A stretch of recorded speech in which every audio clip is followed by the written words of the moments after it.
Hey, Okie Dingo here. So today I'm going to be doing a review on the NYXI Wireless Controller for the Nintendo Switch. And I think you guys are really going to like this, especially if you liked the Hori Split Pad, but you didn't like that it was missing a couple features. So let's get into the unboxing.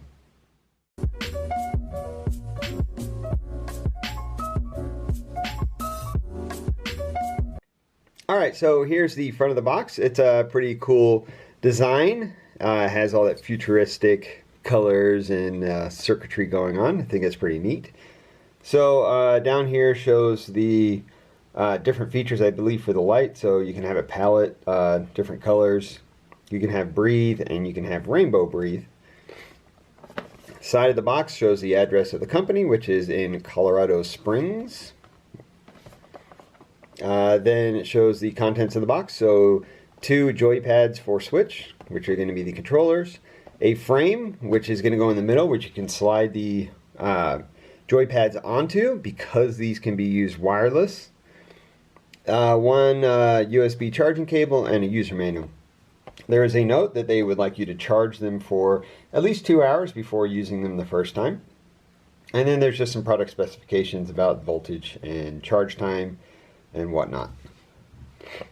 So let's go to the side. Here are the features. So there's different colors that these come in. I chose the white ones because I have the white OLED, so I wanted ones that looked similar. They have wireless, vibration motors, 6-axis, and they can also be used wired. So, or I think by wired what they mean is together with the Switch. So that's pretty awesome. So the complaints that people had about these Hori Split Pad Pros were that they had to be attached to the Switch at all times. As soon as you disconnected it, there was no connectivity because they didn't have batteries. The gyroscope didn't work because there's no gyroscope. There was no vibration motors and no NFC, which these unfortunately don't have NFC as well, but I think that's alright. How often do you really scan the amiibos? I don't think it's that often that that's such a big feature to me missing. But these ones, they were great. They had a lot of cool features, but they were also lacking a lot of features. To me, I didn't use the gyroscope very much and vibration motors. That's not a big deal to me. However, I know it is a big deal to a lot of other people. So yeah, let's see what you get in the box. If I can get this open, okay. Let me grab some just to prop this open real quick.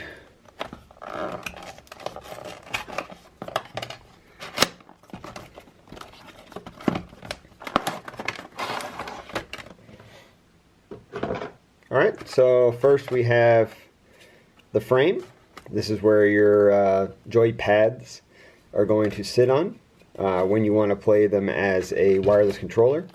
USB Type-C charging cable, and then the manual. And let's flip this over. And here we have our joypads.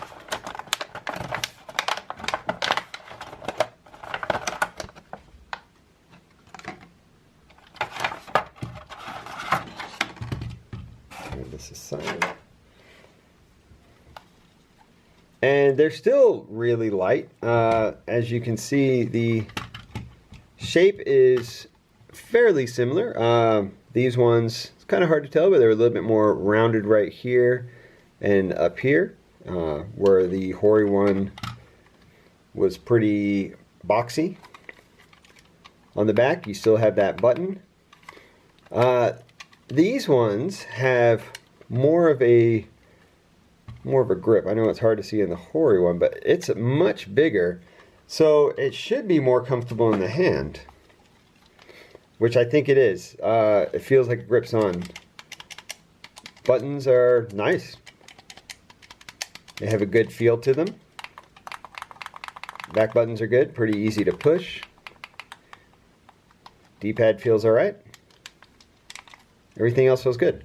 So let's put it on the Switch real quick. it's very firm getting it on, which is good. They connected right away, and they were working right away too. Maybe it's hard to see. Let me turn the light off. But these rings are lit up. And there's different functions, so you can change the colors of the rings. You can cycle through them, which I will show you in a little bit. But yeah, so the best feature of these pads, let's get them off real quick. Which this was another feature that was missing from the Hori pad, is if you watch this, you can wake the switch up. And you should be able to see that if there's not too much of a reflection. This. But yeah, they are working wireless.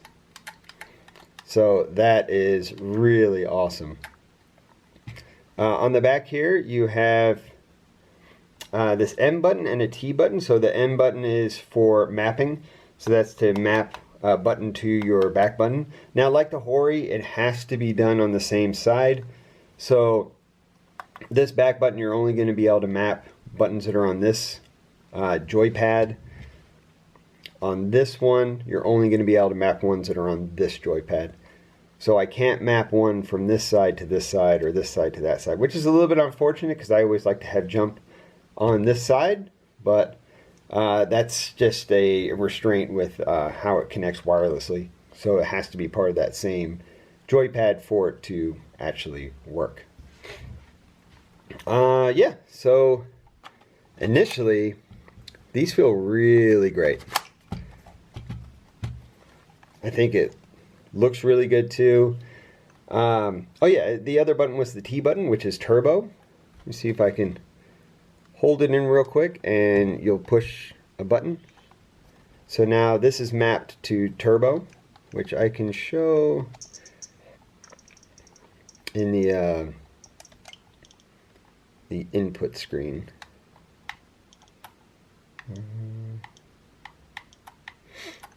Yeah. So if you look now, I can just hold it down and I'm in turbo mode. Where normally you could only push, you can't hold it down. So another thing is you can go turbo mode if you do it a second time, and it's going to stay on. So as you notice, I'm not touching it. You should be able to hear it is just clicking itself away. So I just turned it off. What's really nice is you can have multiple buttons set to turbo. So let's say I do down. So now down is set. I could also do up. So now down is turbo. Up is turbo. All these other ones are regular. So you can map multiple turbo buttons. So you're not just restricted to only one turbo button, which is really great in my opinion. If we hold down the M button and our stick, I believe. Okay, so I figured it out. It's not the M button to change the lighting on these. It is actually the T button. So what you do is you'll hold in the T button. If you push once, it'll change the color. So these are all the different colors you can do. Back to the rainbow. If you hold it down, it's very hard to tell, but it's going to change the brightness. Should be able to see that. If you double click, it's going to go into a breathing mode where it's going to cycle through all the different colors. So the red, orange, green, light blue, blue, purple, rainbow. Then you'll double click again, and now it's going to do the breathe function on this rainbow one right here.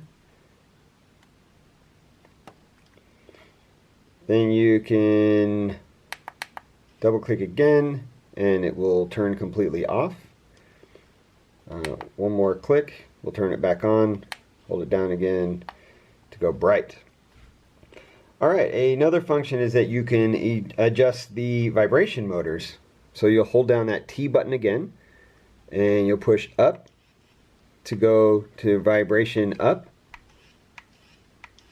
and then you go down until it turns off. So hopefully you can hear that. Let me do it again. I'll go up,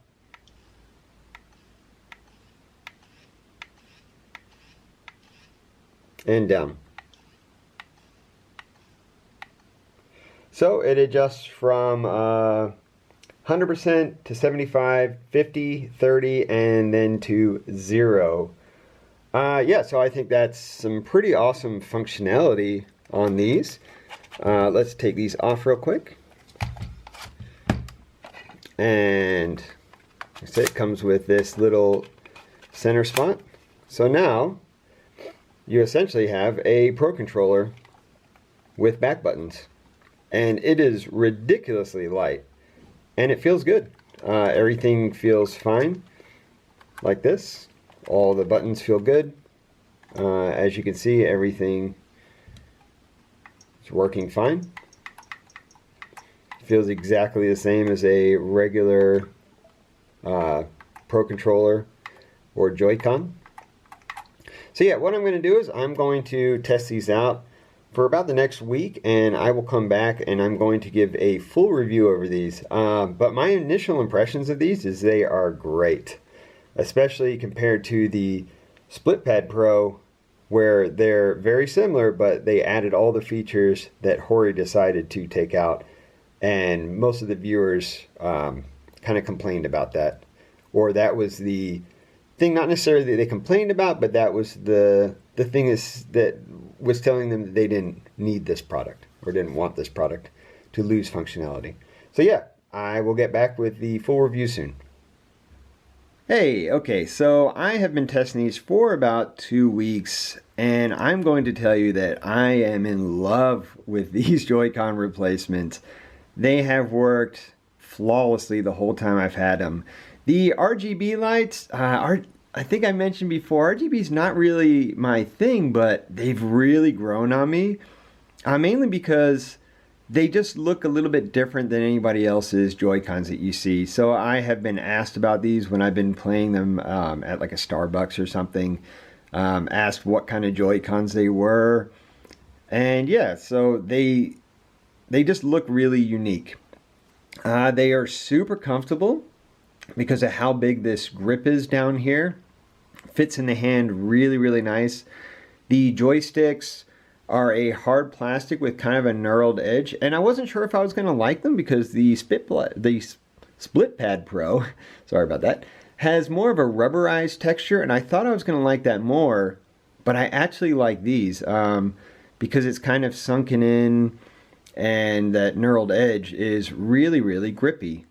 So yeah, I tested these in a bunch of different games: Monster Hunter Rise, Splatoon 2, Pokemon. My kids have been playing Super Mario Odyssey. They were playing with it in this mode, so I guess Switch mode. Then they played it with the Joy-Cons detached. They played it in 2-player mode, and these were great. So my kids are 7 and 11, and they fit absolutely perfect in their hands. They told me that they love these Joy-Con replacements. So with that said, I do have just 2 minor complaints about them. One of them is just how it is. So it's the same with the Split Pad Pro, is that you can't map any button from this Joy-Con controller to this back button. And vice versa. You can't do anything from this side to this one. And it's just the way the design is, because these are essentially 2 separate controllers. Unlike, let's say, a Pro controller, if you had the 8-bit DOE, where that is just one controller. That's why you can cross map those buttons. But like I said, that's just the way it is. It's not that big of a deal. So the other complaint I have is about the vibration motors. They're extremely loud, and I'll show you in a second in Mario Odyssey when you take off in the plane. The vibration motor just goes absolutely insane when it's all the way turned up. So I don't know if they needed to add a little bit of sound deadening, like a little bit of rubber or something around the motor, but it's like super loud. The way I fixed it was just to turn down the intensity of the vibration motors pretty much to its like lowest setting, and it feels about the same as a regular Joy-Con. So I will show you that real quick.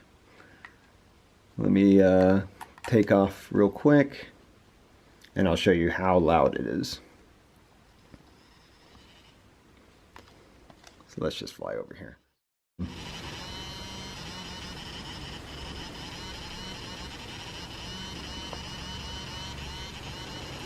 I'm positive you can hear that.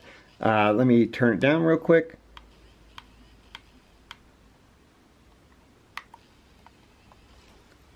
So if it's on like the lowest setting, it feels fine, and then all that noise goes away. So like I said, it's a really minor gripe. I don't really like vibration motors anyway, but I do know that some people had complained about that when I did the Hori review, that they took out the vibration motors. So I'm glad that they put them in these and there is the option to use them. I just feel like they're a little bit too loud. Like I said, that's such a minor gripe, especially since all the other functionality has been put into these compared to the Hori controllers. So yeah, I highly recommend these. I think they're great for anybody, kids, adults, literally anybody will benefit from these. They look really cool. The RGB, like I said, has grown on me. It's great. So yeah, if you would like to purchase these, I will have links in the description on where you can get them. I will get a small kickback to my channel if you use my links. The price is no different for you. So if you would like to support the channel, please use my links. So yeah, I hope you enjoyed this video. If you have any questions, please leave them down in the description. I will answer every question that's asked. And yeah, see you in the next video. Thanks, guys.